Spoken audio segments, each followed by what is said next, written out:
for joining us today. Hello, everybody. How are you guys doing today? Yay, let's like fire up for Friday. So I'm Vicki Kavanaugh. I am the team lead for the Prevention and Advocacy Department at Arbor Circle. And we are super excited to talk to you today about how we really transitioned to virtual programming during this time of COVID. And I am going to turn it over to Leigh to introduce herself. Hi, yes, my name is Leigh Moerdyke. I am the Prevention and Advocacy Program Manager for Arbor Circle. Excuse me one second. I apologize about that.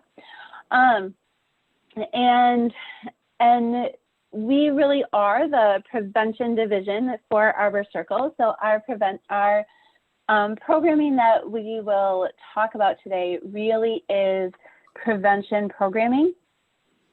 And so we wanted to just start with kind of just going over kind of what we're going to talk about today. We're going to understand how we really rethought our programs for virtual delivery, talk about some of the fears and myths for online services, and how to work with some of the platform's benefits and limitations. And our goal really for today is that you would have a framework for thinking through how to, or how your programs would work the best virtually and how you can best modify. One of the things that we have really learned is that for the majority of our prevention programs, it's not a one-to-one shift.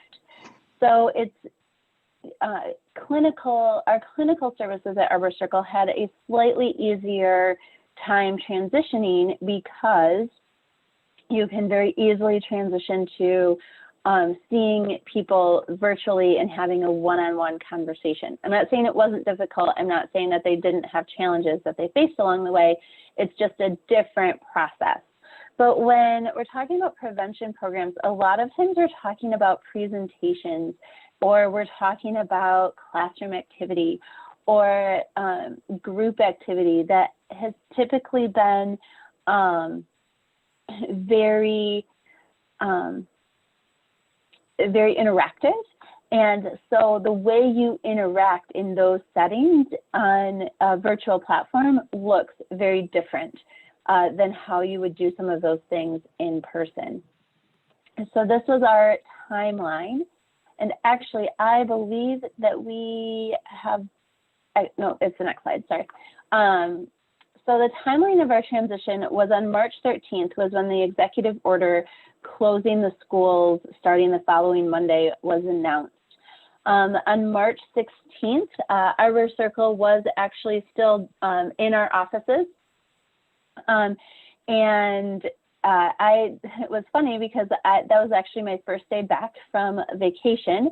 And so I came back from vacation and spent most of the day in management meetings, and then had to tell my staff that by the end of the day, they were going to be working from home until further notice.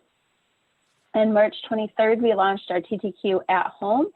And then on March 30th is when we started launching our virtual parenting groups. In April, we really did some problem solving. And then in May, we started a new round of programming. And by July, we were able to do some hybrid programming. And then in August, we launched our prevention menu that we'll talk about in a little bit. We have since pulled back from some of our in-person work. And so more of our work is becoming virtual than what was true even in August. And so then before we talk about fears of online prevention, we have a poll for you. And then this, did the poll launch? Okay, so it's really asking, have you presented virtually at this point? And so we can kind of tailor a little bit of our presentation.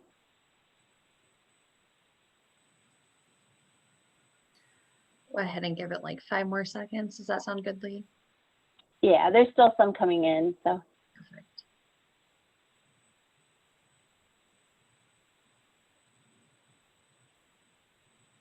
I'll give it 2 more seconds.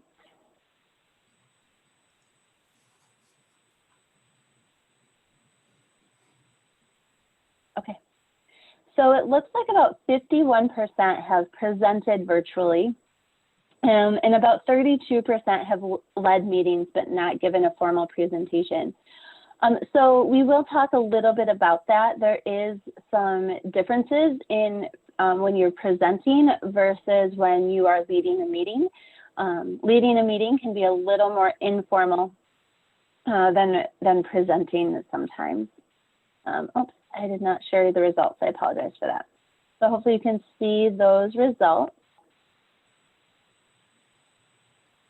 And then I'm going to turn it over to Vicki to talk about fears of online prevention.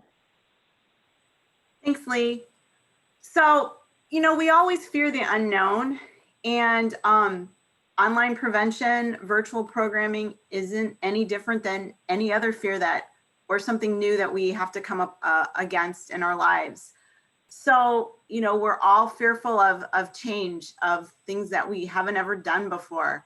We were afraid of a lack of participation.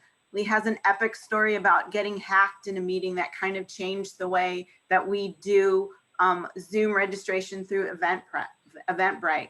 One of the reasons I'm in my lovely office with everything like making weird buzzy noises is because my internet at home for something as important as this isn't as stable as I'd like to be. We had to work through confidentiality. And then, you know, there's always that struggle to make sure that content is relevant and engaging, and that's an in-person or a virtual struggle, right? One of the things to always keep in mind too, that's a fear is, oh my gosh, things aren't going the way we planned. Guess what? Right now, Leigh and I are having problems with our slides because guess what? Things aren't going as we planned. So, you know, those are the things that we've all had to kind of work through in the past couple, well, now it's like almost 9 months. So if we could go on to myths, next slide. So, and then we have the myths, right? Things that we've all kind of either believed on our own or heard from other people, that sometimes you can't present virtually, you can't make those connections. No one's gonna wanna come or participate. The clients will hate it, and the presenters will hate it. You have to have that darn PowerPoint to present, and that our clients won't have tech and won't want to do any of this. You know, one of the things that we've really learned in the past 8.5 months is that all of these myths are really false. And it's just something we all need to work through and give ourselves grace. Take a minute, take a breath, and then take that deep dive in. We have a hilarious video on what can go wrong, and hopefully none of that will happen in the next 50 minutes.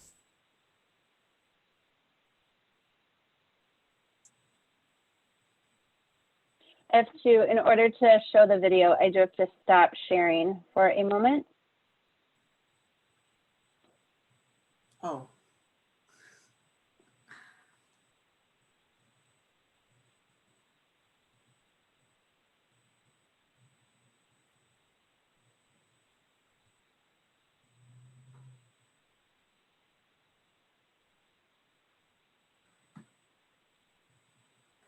And sometimes videos don't work.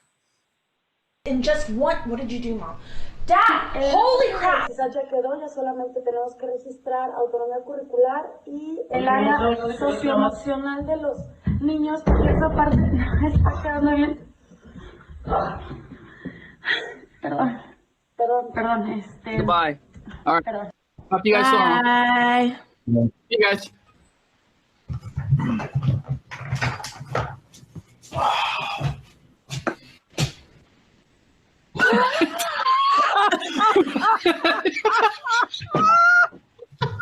Tony! Can you hear us? Tony! Oh no! Don't, Jen, call him. Oh my gosh! I got it. Hold on, I'm gonna text a couple pictures of that. Oh. Oh. Oh boy. What's up? Tony, I can see you when you're We can under all there. see you. And this meditation is great for bringing about a sense of relaxation, well-being, and calm. So starting just quickly by breathing in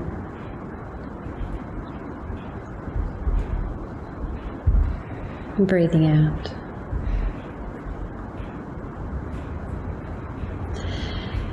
And it's really challenging, I know, with children home from school and working from home, but just trying to just keep all of those distractions out of the way. Maple, can you stop just for a second? 3, 2, 1. More cold air. 3, 2, 1. Cold air continues across the area tonight. Potential for some frost and freeze for some of us. Warm up, it's going to take... Hey, hey, come here. Come here. Come here. Sit. 3, 2, 1. Frost and freeze for some of us again tonight. The cold air is lingering through much of the week. We'll show you when the best chance of precipitation is with Futurecast. Maple. 3, 2, 1.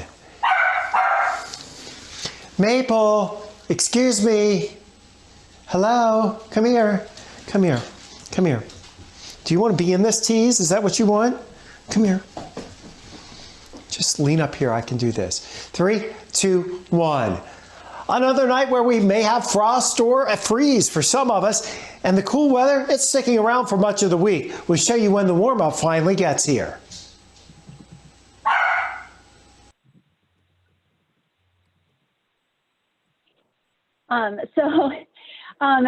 That was honestly just one of the most entertaining. I'm going to pull the PowerPoint back up in just a second. That was one of the most entertaining videos that we found on Zoom meetings gone wrong. I do think that several of us probably have. This is how we're going to be doing meetings now, so we wanted to get everyone acquainted. I think we all have stories now of Zoom meetings gone terribly wrong. There's an entire Folgers commercial about Zoom meetings gone wrong. And so really those are the things to really think about as we think about positives and challenges of virtual prevention. But some of the positives really that we have found have really outweighed any of the challenges that we may have thought about. We have been able to increase the reach of some of our programming. We haven't had to drive as much. My division tends to drive quite a lot. And that has some additional added costs with it. And so we have really eliminated that, at least for now, have almost eliminated kind of that sort of impact. But also our clients have a fair amount of transportation issues. And what we have found is that in some cases, virtual programming really has opened the door to clients that would have never participated previously. And then, some of the challenges are, we all are experiencing right now a little bit of virtual overload. We'll talk a little bit more about that later, but you can start to see people's fatigue with Zoom meetings and team meetings. You can see it on their faces. There are a lot of platforms to choose from. So hopefully we're going to talk a little bit about that today and how we thought about what platforms we use. And then as you saw in the video, your family is at your house. We had a conversation in my household about an hour ago where I said to my husband, you need to get the baby down for a nap before 1 o'clock because I have to present and everyone has to be quiet. And actually in a moment, I might have to stop my video screen for just a second to let him walk through the room that I'm in. And so those really are some of the challenges that we face. And so as you plan for online prevention, the first thing is that your staff and the leadership both have to be on board. If just our staff were trying to do it and I wasn't supportive of it, that would cause a lot of additional challenges and additional burdens. But then also, if the leadership is pushing it, but the staff aren't invested in it, that also creates some conflict. Luckily on my team, like as we talked about the various options for our program, we all were on board, or we all talked about, okay, should it be this platform, or what do we need? And we were able to make decisions that way. And you also have to work on your virtual skills, being able to seamlessly switch between sharing screens, knowing how the different platforms work. We actually have attended, and Vicky's done a really good job of this, attending other virtual events to see what others are doing. That's been really helpful as we have built our program. And then we got to think, you have to learn how to think on your feet, or you have to be really quick to just almost keep talking and switch gears at a moment's notice. And then consider the needs of the clients and participants. We choose different platforms based on who our audience is. So coalitions, when we do that work, often has a different platform than when we do work with clients. And the programs that we've used, or the platforms that we've used, have changed over time. Vicki, is there anything you wanted to add to that? I think the main thing is, you got to fake it till you make it. And just kind of modeling either when you're actually doing a presentation or with staff, with coworkers, that this is a doable skill. It's a skill like anything else. And we just need to give ourselves a little grace that there's a learning curve, and that's okay. Going to different virtual presentations, one of the things I learned was you always have to have at least 2 people. And we're lucky, we have 4 people. So if things get really bad, Harwa and Teresa have it under control for us. So I think just kind of giving yourself some grace and like I said, fake it till you make it. I very frequently will be heard saying this is like throwing pasta at the wall and seeing what sticks. So when we're planning, we really work to keep it simple. We leverage our current resources. So we use what we have, basically. And then we set and manage expectations for staff. When we launched our virtual parenting series 2 weeks after the shutdown, we didn't have a ton of expectations other than we're going to offer this to the community and see what happens. And we, over time then, were able to adapt. We were able to change. We've started and stopped and changed the schedule for things more times than I can count at this point.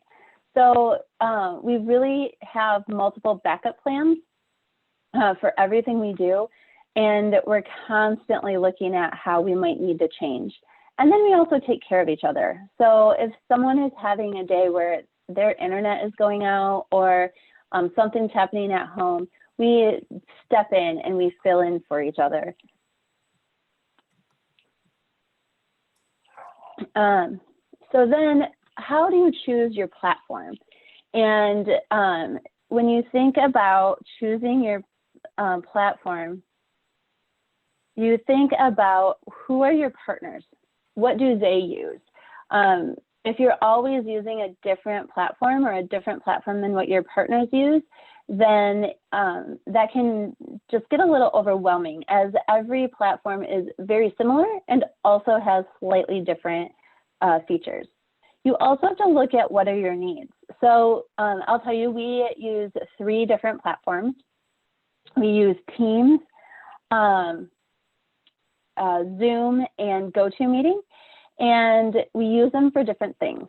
So internally, we use Teams a ton because we can have a channel that we can chat on. We use the chat feature.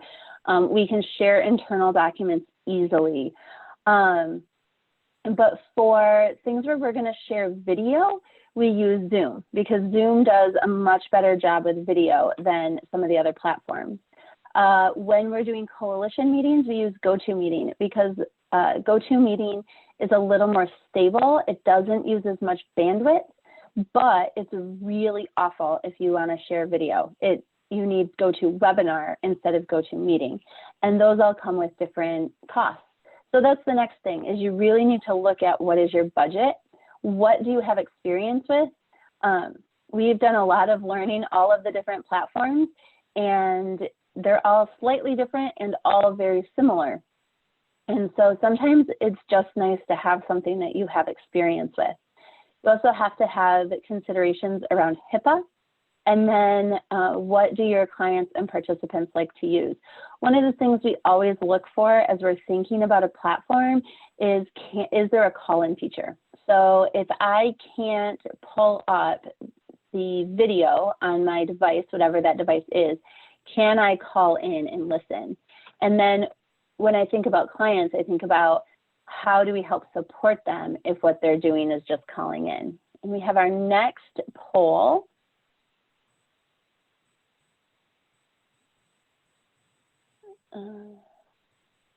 There we go. What type of programs do you provide?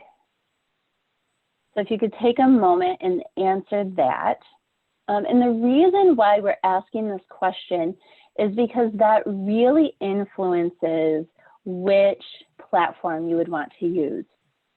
For school-based prevention, they really use G Suite. They use Google a ton. And so really thinking about how can you use Google and how can you use those platforms.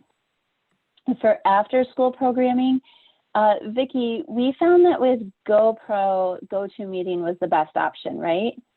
No, actually, GoTo is a great one if you want to like record it. We've been using Zoom because we have the breakout room. So what we found as we progressed in our use of virtual programming was that we were using that breakout feature a lot more. And so it kind of just changes. And we would love to be able to use Google Classroom, but we found out there's Google platform for schools and there's Google platforms for nonprofits, and they don't really like interact very well. So that's something we're still learning how to navigate. Mm-hmm. Yeah, and so with our parenting programs, we've actually used a combination of Zoom and GoToMeeting. It really has just kind of depended on what we're doing with our parenting programs. And so that really is kind of how you think about your platform and what you use. So our Zoom rooms do have the ability to record, but we have to keep that feature off because of HIPAA compliance. So we were for a while, that was one of the reasons why we would use GoToMeeting. But then as we figured out we wanted to use the breakout rooms, that changed. So sometimes choosing your platform requires some feedback and some rethinking of choosing your platform over time. And actually, Arbor Circle as an organization is going through that right now. We are looking at, do we really need all of these platforms, and what ones are the best ones? Sorry, I lost my mouse for a second. And then you also have to think about your tech considerations, like what access do you have? What high-speed internet access do you have?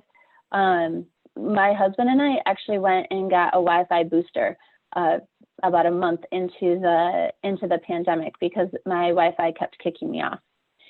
And the other thing is to really engage your IT staff. They really enjoy problem solving usually, and this is a perfect opportunity. And then you have to think about online safety. So one of the things that we've instituted is this sign-in feature to Zoom where everyone has to register. You can register up like after the group starts, but you still have to register for the group in order to join and participate. And we actually instituted that after I was in a meeting that was hacked, and it was pretty horrible. Vicki, is this still me? I can take it. So really, when we talk about kind of how we did this, it was just like we always do in prevention, right? There's that loop. We always are trying to figure out what the problems are, how we can make them better, learning, reframing everything, talking as much as possible. And my staff is probably sick of me doing this. I'm now like, can I Teams you? Because that's my equivalent of just popping down the hall and talking to them. And then really using clients and their feedback, asking for their grace, sharing that this is just as new for us as it is for you. And then of course, doing the industry stuff, your open rates, your click rates, your bounce backs, everything that you're using, you're trying to integrate it so it works better for everything. One of the things that we've really struggled with is paperwork, getting those pre-tests, those post-tests. We really haven't mastered that yet. We're using SurveyMonkey, we're trying things in the chat, we're trying to send it out, but that's something that still we're in that feedback loop and trying to find the best way to integrate all that is good for in-person into all that is good for virtual so it can work in this situation that we're in right now. So as spring became summer and we all knew that this was going to last a little longer than we thought, we all knew that the schools were going to have some guidance from the state on how to open. And so in late August, this awesome, huge, incredible document that if you look at other states, they don't have this. The Michigan Safe Schools Roadmap was launched, and it really set the tone for what the state wanted the schools to do. One of the things that for us as preventionists that is really hard is it limited outside contacts into schools, like parents couldn't come in. Our schools on the west side of the state, particularly the Grand Rapids metro 5-county area, really interpreted that as no one from outside was coming in, which is cool. We get it. We have to respect that. Everyone's trying to be safe. But the other awesome thing about this document was that repeatedly it stressed the need to address the social and emotional health of students. And that's how we get in. That's our road in to the schools, is that it's been stressed in this document that we're all supposed to be following. So getting ready for that document and knowing that there was some overarching guidelines coming from the state, we as an organization got together and decided that all of our prevention programs needed to be in a one-stop shop type of document that we could send out. And that's one of the super cool things about virtual programming is it doesn't matter if you're in Wayne County or if you're up in the UP or if you're in Grand Rapids, you can access anything virtually. And so we were able to bring all of our programming together, our school programming, our parenting programming, even our coalition work, and offer it to the schools. So it's like, if you want a parenting program, but you're in, I don't know, Leelanau County, we can bring it to you. If you want to try a different BOTVIN, say you've been doing BOTVIN transitions, but you think maybe your middle schoolers would benefit, we've got that right here. So it was really our attempt to do what we do best, which is support our families, our kiddos, our students, our youth with prevention programming. I do want to make one note about that. We did go to our funders and we did ask permission to kind of break down some of those geographic boundaries. And that has been one of the benefits of moving to this more virtual landscape, is that funders have been supportive of breaking down those geographic barriers to allow for more widespread participation. And then we've used that to increase our partnerships so that we're not duplicating things that are happening in other places, but we are working with those organizations that are providing similar services. Yes, Leigh gets the higher level level thinking, I kind of get excited about the actual, like, let's do this. So really, when we brought all of our prevention programming together and worked on this menu, and we wanted to really figure out how to engage the schools and how can we offer our services in the most impactful way. We gave every information in a very compact way. We talked through all of the different programs.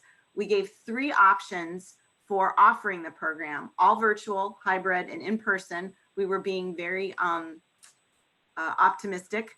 And we did get into some in-person programming towards the end of the summer, the beginning of the fall.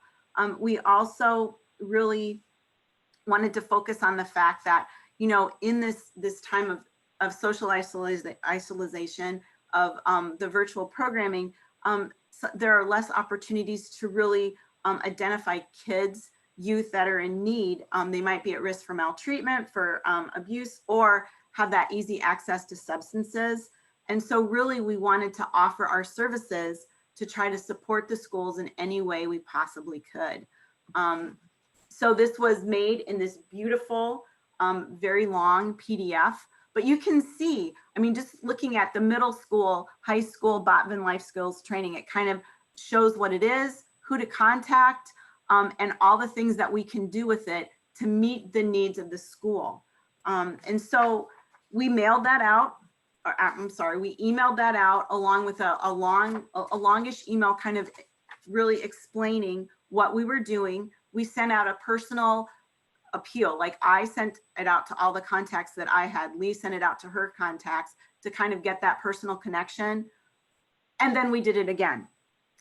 And then we did it again. So it was one of those things that we knew we'd have to keep going back and going back and going back, because one of the things that one of our favorite words I feel like right now is capacity. So it's like, what is the school's capacity to respond to us? We wanted them to know that it was there, and we want to keep reminding them that, you know, these issues aren't going away.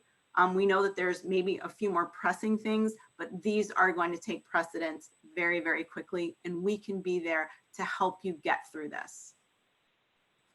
The other thing we did as a follow-up was created a flyer that highlights specific programs that are either launching soon or that we're trying to increase participation in. And so while all of our partners were given this document really as a tool for resource connection, when we're really focused on promoting what's going to come up in the next month, we use this other one-page flyer that we have that's just like 4 different bullets of 4 different things happening and how to connect to that. Sorry, I was answering a question in the chat. So, you know, when we think about implementation, we do need to think about permissions from program developers. Some of them have been Johnny on the spot and have been really ready and raring to go with getting things online and in virtual situations.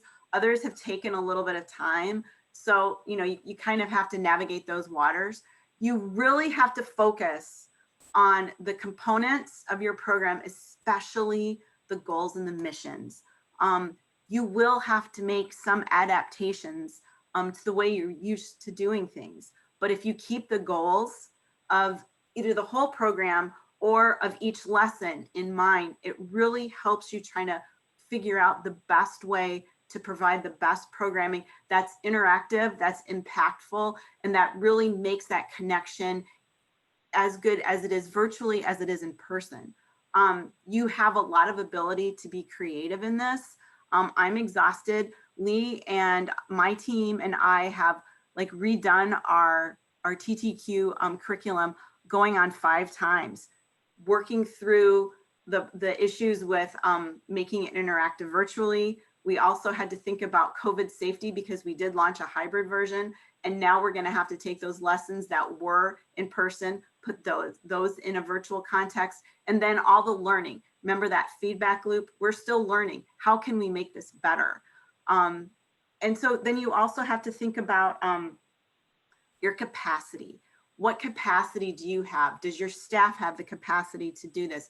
And conversely, you have to think about the school's capacity. Right now, I personally think with everything that's going on, schools are at their limit. You know, we're at the holiday time. You might get responses from schools right now. You might not. It'll kind of just depend on where it hits you. We just got a response the other day from one school that was ready and raring to go in December, which is great. I wasn't really expecting that, but that's awesome. So really kind of thinking about your capacity and their capacity, and kind of hopefully you can meet in the middle there. So let's really quickly talk about hybrid. So kind of that great joining of being in person with being virtual. We were able to do this with one of our programs, which I'm going to talk about in a little while. But it's a different way of navigating the pandemic. You have to think about safety, implementing your COVID guidelines, implementing the school's COVID guidelines. You have to think about weather. We were totally outside for one of our programs that a lot of the times were inside and outside. And so really more considerations, more thought, more creativity, and more challenges, but you can do it. The other thing we've had to consider, especially as we do coalition work, is not only our own internal Arbor Circle pandemic responses, but what are the pandemic responses of the organizations we partner with. And so we've had to navigate that for certain projects to see how can we sort of meet in the middle, or how can we work within our individual organization guidelines to implement these joint projects. And it took some thought and it took some conversation, but it really did make for better programming. So our Total Trek Quest program is one of our favorite things to talk about. It is our after-school program for boys in 3rd to 5th grade, where our curriculum is substance abuse prevention based. And in order to help implement that curriculum and to teach some really good goal setting skills, we train for a 5K. This is a program that we have in 5 counties on the west side of the state. And we were well into our spring season in most of our counties when the pandemic hit and we had to shut down. So really we went into what can we do to support our boys? What can we do to support our families? And by the next week, we had worked on an email modified program that every week we sent out to the parents. And that's what we could do in that situation.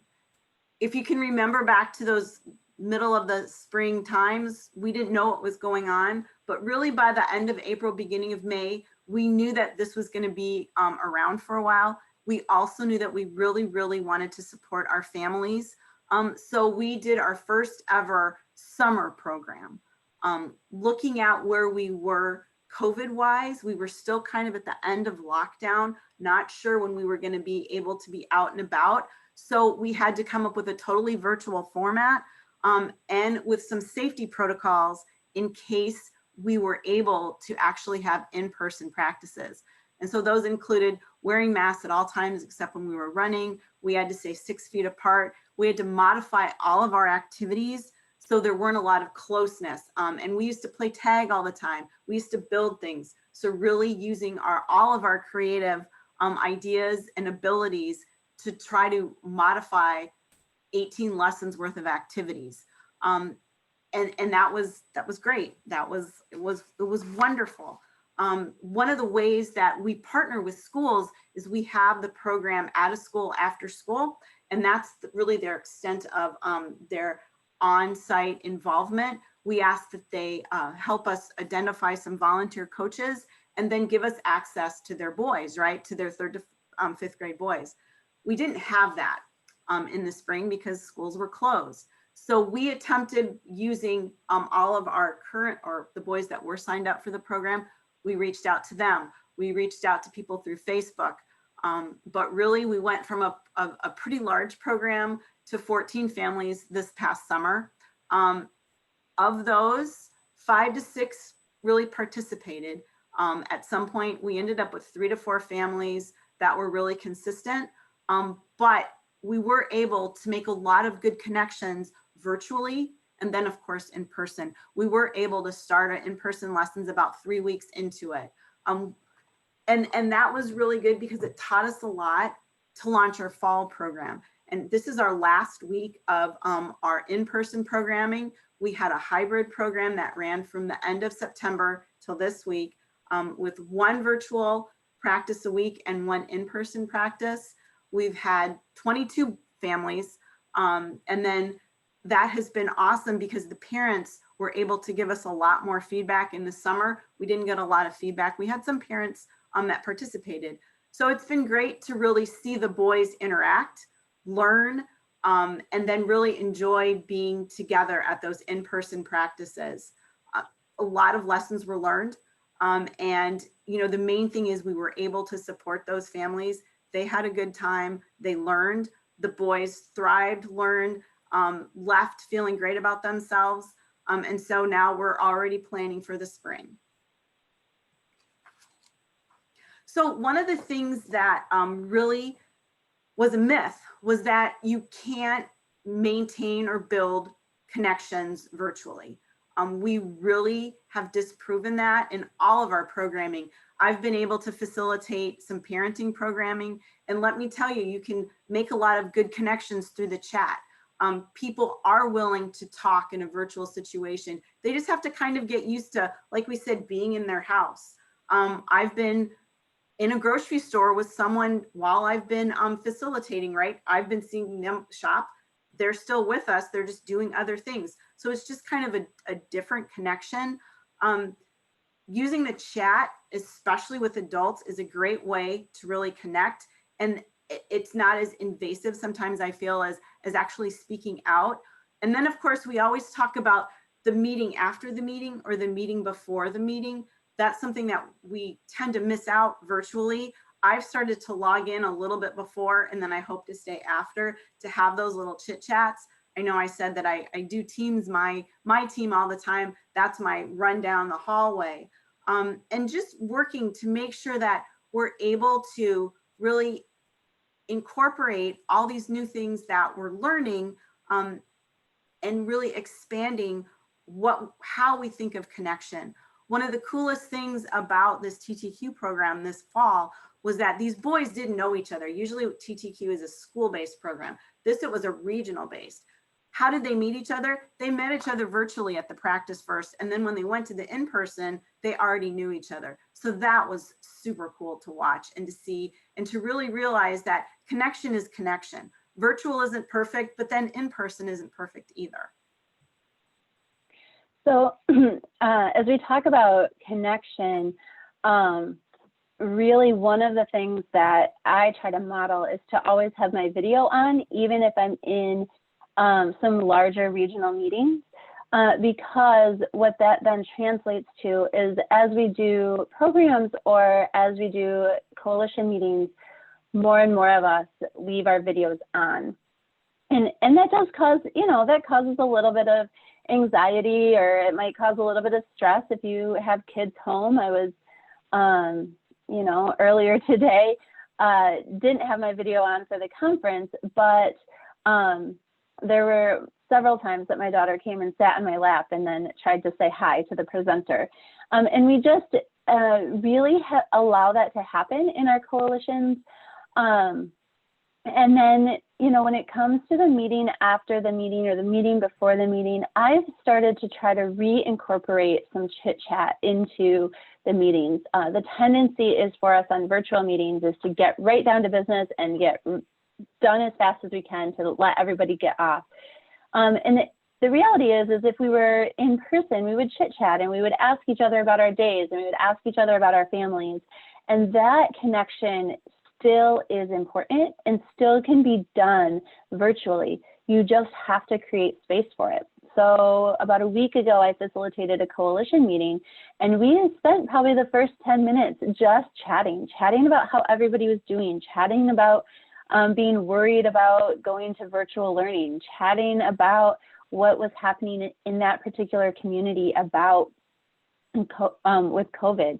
And it made actually for a much more open meeting, and we had great dialogue when we did start getting down to business. And then as Vicki was talking about our continued learning, I really enjoyed the keynote speaker this morning, and I think we've really adopted that posture as we've moved our programs to virtual, is that posture of forgiving ourselves when things don't go as planned, and to just say, you know what, that's okay. And that really has been the posture that we've taken with the virtual stuff. And so Vicki kind of already talked about parenting programs, so I'm not going to spend too much time on this, other than to let you know that we've actually seen an increased participation and actually decreased attrition in our parenting programs. Parents have been more,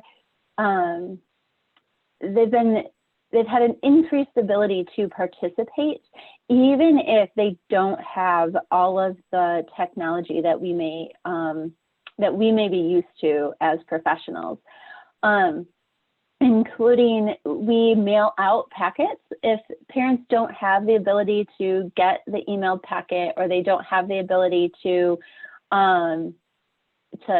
see, if they don't have a big enough device to maybe see what we're projecting on the screen, we mail out the packets to them. So we really do actually spend a lot more time connecting one-on-one to parents that are in our parenting programs, and using that to help them get set up for the class, or to help make sure that we can get them what they need, including we mail out activity packets. If we're going to do something like make a poster, then we're going to mail you out the so I have another poll. Oh, no, this is the one I did before. Sorry, hold on.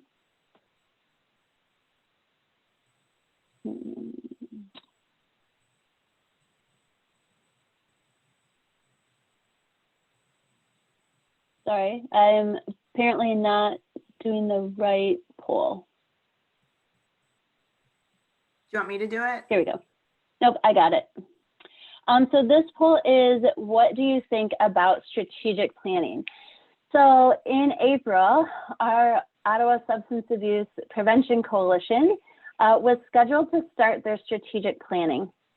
And we didn't really know what to do. We had a really fantastic plan for our strategic planning if it was going to be in person.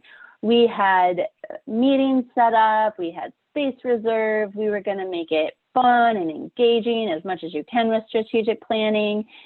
And I'm going to give just a couple more seconds for people to respond to this. And it became really clear really quick it was going to be a challenge to do strategic planning. In fact, our facilitator has never done virtual presentations, and so she was fairly uncomfortable with strategic planning. All right, I'm going to give one more second. So it looks like the majority of this group understands it's important, understands that strategic planning is important, and you try to make it a really effective process. A few of you, 11%, get super excited about it. And then some of you want to run away screaming, or would take a sick day that day, and I totally understand. So what we did is we had to rethink our whole process. And so we started with a couple of surveys, and we actually we took the scheduled in-person time and kept that calendar appointment and just put the survey right in there and had our coalition members take surveys. And then we just kind of asked them the initial questions that we knew we wanted to ask. And we asked them what the most pressing issues were. And then we asked them, oh, and based on COVID, do you think we should postpone strategic planning? And overwhelmingly, they said yes. So we did, but now 6 months later, they are saying, let's move forward and do virtual strategic planning. Let's stop putting everything on hold and let's move forward. And so we're creating a new process that combines some surveys, combines some presentations, and combines some dialogue in breakout rooms to be able to do our strategic planning. And so what we did was we actually just switched strategies. And one of our coalitions started a virtual lunch series. And so every Tuesday, they do a virtual lunch series on something related to mental health. And now we've gotten additional feedback for this series that we might shorten the length of it. And also we've gone from having it every single week to we're doing more of like an 8 weeks on, 2 weeks off sort of schedule to just allow for the facilitator to have a break, to allow for more presenters to have more flexibility. And then we started a virtual training series. So the BRY lunch series is really more for the general community. SCAN is more for the professional community. And so we did an 8-week series that we've now transitioned to a monthly series. And we've really had great success with this series in having just a really great turnout and really great feedback on the topics. And so that was really how we transitioned our coalition work. We also did a lot more social media and promotion. And so we focused quite a bit more on building audiences for our social media platforms, communicating about the skills needed for resilience, and really focusing on what were people talking about and what were we seeing as the need, and then how do we provide those skills in really short, digestible bits, and also in ways that people can access them easily and without barriers. And we've had a really good success. I'm going to skip a slide that shows you some of our videos that we've done, but just know that OSAP does have a YouTube channel, and you can see some of our social media on that. And then this is our parent social media promotion.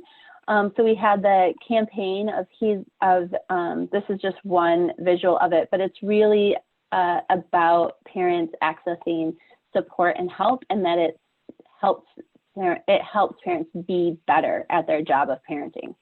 And then we also are promoting the Bright by Text, which is text messages on developmental information to help build those developmental skills for kids 0 to 8. And we've partnered, you can see there's multiple logos down here. We've partnered with several organizations to make this happen. So what are some of our best practices for online virtual work? Research the different platforms, know what you need, and know what features would meet those needs. Always know that it really helps to have an additional staff person, because facilitating a group and taking minutes at the same time is very challenging when you're projecting the paper you're taking notes on for everyone to see. Also, managing the chat while you're facilitating is next to impossible. Build in at least 15 minutes before and after for setup and debrief. That debrief is really important. And then provide multiple ways for contact and be as interactive as possible. So use the chat, use polls, all of those things. And then next steps, always make sure you're getting feedback and input. We did a parent survey this year, trying to see what parents really are concerned about. Client paperwork, we've moved as much of that virtual as possible. And then we also have staff that will call clients and walk them through the paperwork and do the paperwork with them. Think about timing, think about promotion in your target audience and where your target audience is getting information from. Redefine success. Think about if it's a short-term strategy or a long-term strategy. I actually have a short-term strategy for most of the programs in my division, and also a simultaneous long-term strategy. And then we're thinking about what might stay, what virtual services might stay, and what might we let go of. Consider your staff training needs, keep your staff connected, understand there's mental and emotional exhaustion.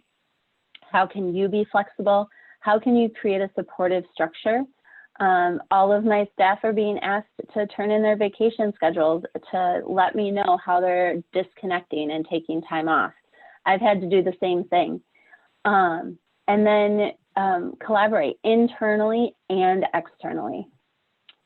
So just as a quick recap, And consider your programs, your goals, your mission, consider staff needs, identify the platforms that would serve you best, and look for ways to be creative. And then make a plan, but hold it loosely. And we have one more poll that I'm going to launch right now. Oops. Asking, what is the state bird of Michigan? And so I do believe that you have to do this poll in order to get your CEUs, correct? I'm getting head nods, so yes. That is correct. I just wanted to kind of say a little bit, something more about success and failure. And one of the things I've noticed on Zoom and virtual, I use my hands a lot. I have no idea why. I usually don't do this in real life. So if you ever meet me, I'm not doing this all the time. But to be honest, we haven't had a lot of participation, especially in some of our programs where we're used to big groups. That doesn't mean that they were a failure. That means that at that time, our participants or hopeful participants or clients didn't have the capacity to be a part of that. That doesn't mean that the ideas weren't good or that we didn't get it out there good. It just means that maybe there was too much noise going on and people couldn't find it, or the promotion didn't hit in the right way. So we're doing good work. This is hard work. I have never been so tired in my life, and I've had a long life full of a lot of energy. So even if you don't get 100 people to something that you usually get 100 people to, you're still doing good work. So redefining failure, I've tried to do that as it's a growth opportunity. We're learning. Every time it's going to be better. And you know what? When we get out of this and we're back in business, full virtual, in-person, hybrid, it's going to be awesome. All right, so it looks like we have closed the poll. 74% say the American robin is the state bird of Michigan. I actually don't know that. Oh, Vicki says that is true. Okay, thanks, Vicki. So like useless knowledge, that's me. So the last thing that we would say, and I know there's some questions, is sometimes you just have to go for it.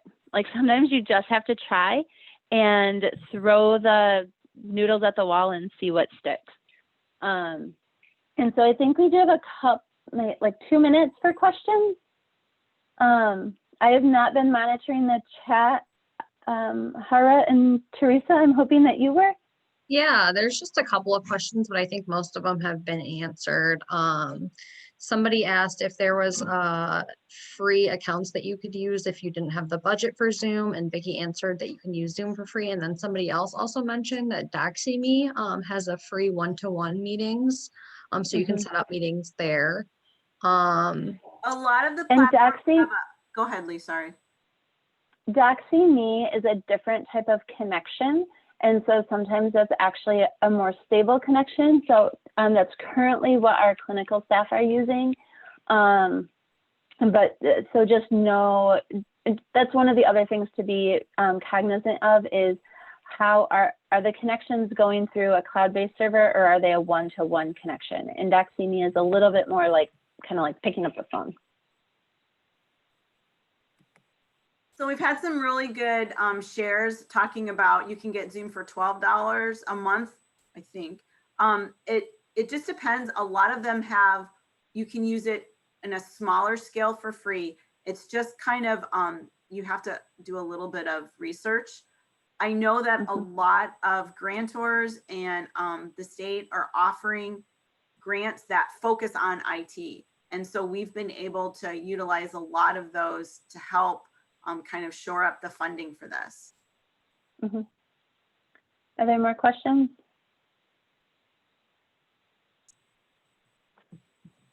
I'm checking. You do get a certificate. That's why the silly poll questions are throughout the webinars. If you answer that, then that's how they know that you're here. Monica Taylor, it looks like you are raising your hand. I don't know how to find you or unmute you. I'm unmuted. Okay. The question that I'm having, and I wanted to ask you guys, Are you dealing with the issue like we are dealing with sometimes with the parents? They want to come on, but if a parent have more than two children on school all day, the internet is crashing by the end of the day. So then the parents Mhm. are not able to get on certain things that they want to get on for themselves. And we still having to deal with the issue of what does unlimited data mean for us with the servers, because it's very hard when you really want to be on something that's like the parent cafes or something in the end of the day to help you de-stress, but the internet is shut down or however for that. Yeah, so there, so yes, that can be a challenge. Um, I would suggest looking at, so on everybody's bill, it tells you what sort of bandwidth you have. Unfortunately, I do believe that the internet companies have stopped providing some of the free unlimited data that they were at the beginning of the pandemic. So what I always make sure that I include is some ability to call in, so that even if I can't see what's happening, if I can provide a phone number. And actually, I'll tell you, while I'm sharing my screen and I'm on the video, my sound is actually coming from, I've called into Zoom. And so I make sure that all of the platforms have that capability so that you can just call if your internet is acting up.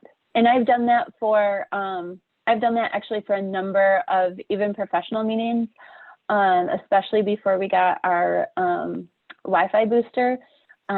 I called in to several meetings and you couldn't see me, but I could hear and I could participate audibly.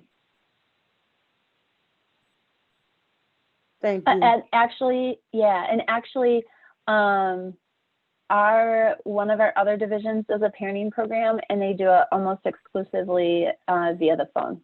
And that they've said that they've had really good success with that. May I just ask one more question? What is an internet booster? You said something about a booster. What is that? So I have a little, so that's a little bit outside of my expertise, but I have this little device. I can't, because of how it's plugged in, I can't show it to you, but I have this little device that sits on top of my desk. It needs to be up high as much as possible for it to work really well. But you put it about halfway between your Wi-Fi router and where you are going to sit, and it picks up your Wi-Fi router and then makes it stronger and makes it go about twice as far.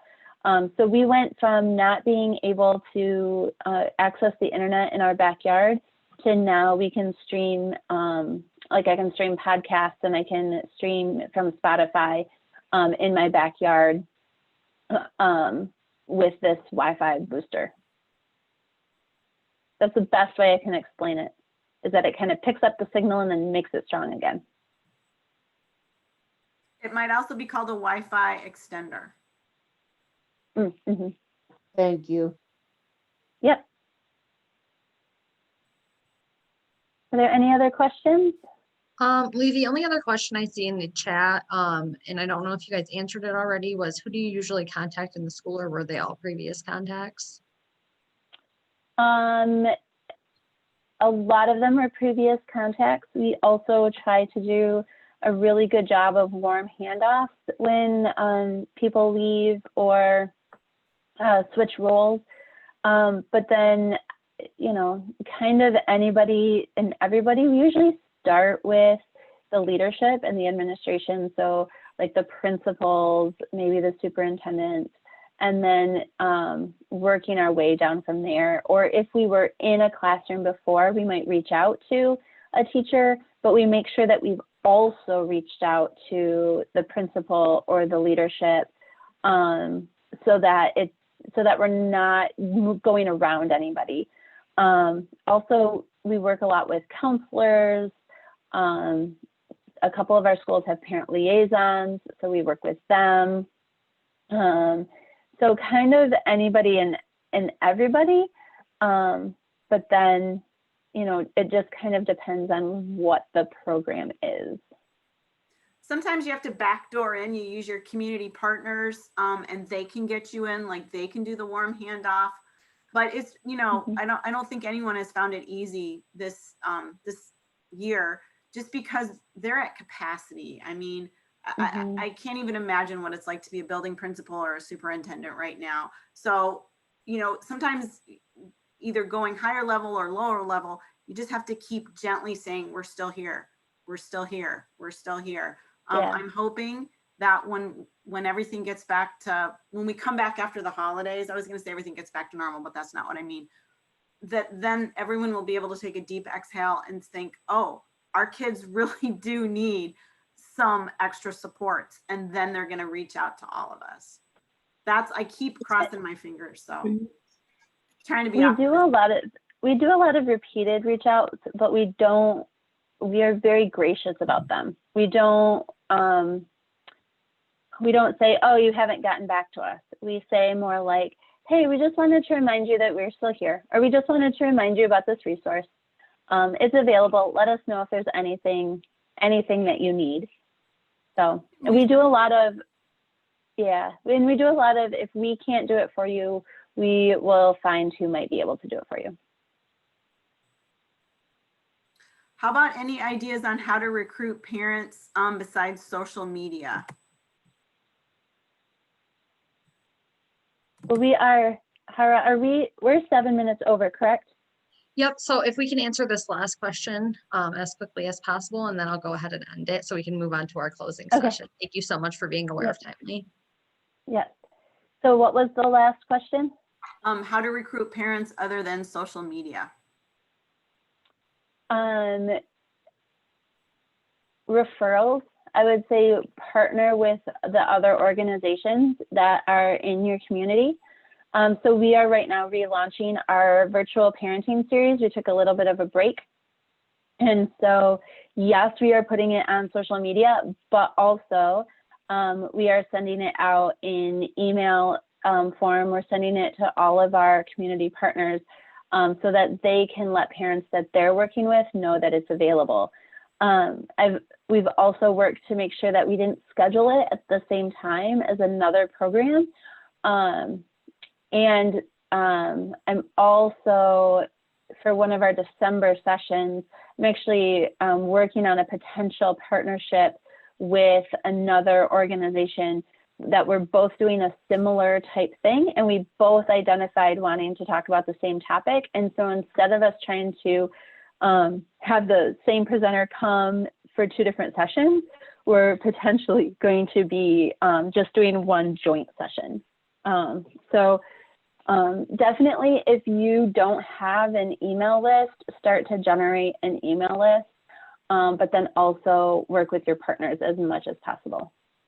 We've had some success with using the schools as our promotion tools. Like if we get them a social media graphic that they can just pop into their newsletter, or a PDF that they can pop out, they are able to do that for us. And then, you know, they feel really good because they haven't been able to maybe be the same level of partnerships that we've been able to do in the past, but they're helping us this way. So schools, I've also had some luck with reaching out to radio stations, sending out press release. It just depends on the level of news that's going on. I mean, right now, nothing's going to be seen, but if you can get it, kind of time it, or think if when there's a lull, this is good news that people want to hear about. A parenting class is good for everybody.